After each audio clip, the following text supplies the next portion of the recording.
আক্রমণ ফুটবল হচ্ছে যে কোনো মুহূর্তে কিছু হতে পারে। আমরা এক্সট্রা টাইমেও কিন্তু অনেক শেষ বাসিতেও গোল হয়, এই জন্য অনেক ইতিহাস ফুটবলে আমরা দেখেছি। তো ফুটবল যে কোনো মুহূর্তেই যে কোনো দিকে হতে পারে।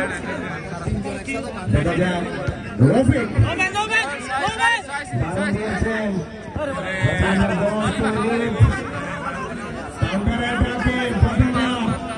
দলের তলায় যারা 9 নম্বরকে মার্ক করেছেন, দেখা যাক রেখেছেন শেষ পর্যন্ত না, বল মাঠের বাইরে। সুপ্রিয় দর্শক শ্রোতা, আমরা সবাই খেলাধুলার সাথে থাকবো, মাদককে না বলবো, পরিবারের বৃদ্ধ মা বাবা থাকলে তাদের সেবা যত্ন করবো, তাদের দেখাশোনা করবো। বর্তমান প্রজন্মের ছেলেমেয়েরা আমরা নিজেদের বাহাদুরি নিজেদের কাবিলাকে নিজেরাই করি, বড় বৃদ্ধ মা বাবা